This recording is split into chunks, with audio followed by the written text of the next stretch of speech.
Hello, what's up mga kanoo?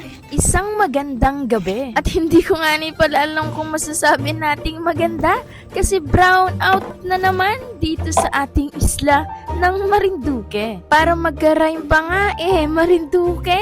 Paraging walang kuryente. Charot lang. Kanina nga ni lamang ay nagtry na tayo ng tinatawag nating Wednesday ay spam day sa ating school. Narito nga't ipapakita ko sa inyo yung naging proseso kung paano ko ito ganawa. Kaya tara kaibigan, samahan niyo kami. Sa part na nga to ay nagpiprito na tayo ng ginayat nating spam at luncheon meat original po ang ating ginamit. Kaya masarap yan at manamis-namis. Tapos napansin ko ang ganda niya prituhin at talagang kalidad kasi kahit gamitan mo ng tong ay hindi siya napipigtas. Naisip ko nga rin na dapat may lasa na yung kanin dito kaya feeling ko masarap ito kapag sinangag natin yung kanin. So nilagyan ko na yan ng bawang at binuhos ko na nga itong isang kalderong kanin. Dito sa mainit na kawali na may mantika at bawang nilagyan ko rin ng kaunting asin para yan yung magpapalasa sa kanya. At syempre, bahagyan natin yung halu-haluin para hindi magtutong ang ilalim.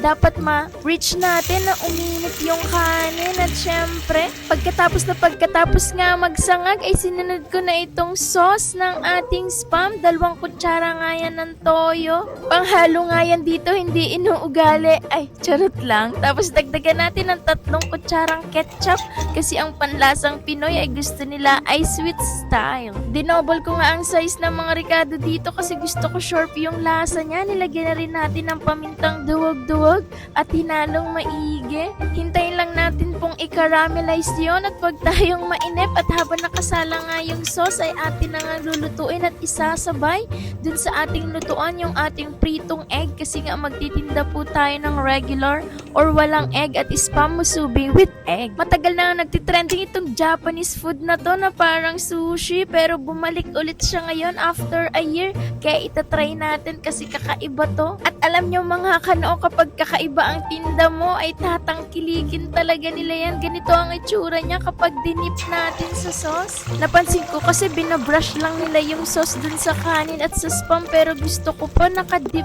ang spam tapos pinakuluan ko po ng konti para naman masipsip at manuot talaga niya yung lasa ng sauce. Tingnan nyo nga naman dito sa finished product at nagkulay yung sauce natin. Nakadalawang sala nga ako dito ng fried egg. Ganyan ko nga yan niluto para mabilisan at masarap din sa itlog ay tostado kasi masarap yun at malutong-lutong. At pagkaluto nga ng itlog ay ginayat ko lang yan ng ganyang pahaba na sure ako na sasakto yan dun sa ating hulmahan or spam molder. Ang tagal ko na nga itong planong gawin pero parang naging 2 weeks o 3 weeks bago dumating yung molder na hindi ko alam kung sa China pa ata galing yan or sa ibang bansa kasi nakalagay dun ay pre-order. Ibig sabihin ginagawa siguro nila yan or kino-customize.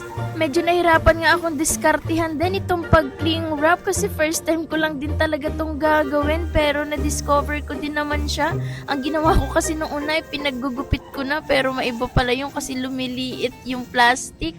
So ang ginawa ko ay ganito, inano ko sa malinis na lamesa tas nilagay ko at doon hinulma yung spam para doon na rin siya i-cling wrap. Medyo mabilis nga yung naging proseso dito at nakakatuwa kasi tuloy-tuloy yung ating paggawa. Mas nakaka-focus talaga tayo kapag mag-isa at lalo't ito ay madaling araw, gising na gising tayo. Testing pa nga lang to at iilang piraso lang yung ating nagawa. Napakaswerte na makakatikim nito sa school kasi pwede nga siyang almusal at pwede ring recess. Napakasarap ng lasa niya lalo na nung nilagyan siya ng nori at sesame seeds on top kasi nga special ka, kaya special ang spam musubi na to. Syempre, brought to you by Sip Station. Tuwing Wednesday kung halang ito ay titinda sa school kasama yung coffee jelly juice kasi yun po yung aming day off sa Sip Station. Syempre, kapag business-minded ka, ayaw mong tumitigil or may pause yung pagdaloy ng pera. So dahil day off doon ay eto ang aking naisip gawin para tuloy-tuloy ang pagpasok ng income.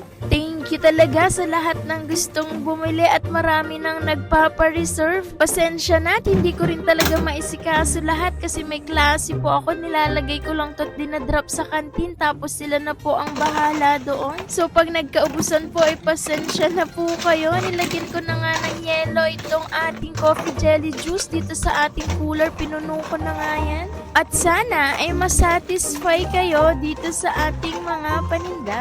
Ready na po tayo at may oras pa para mag-intindi. At after ilang minuto nakarating na ako dito sa school. Imagine, hindi pa nagbibell ng first period ay nakapila na sila sa kantin. Maraming salamat sa panonood.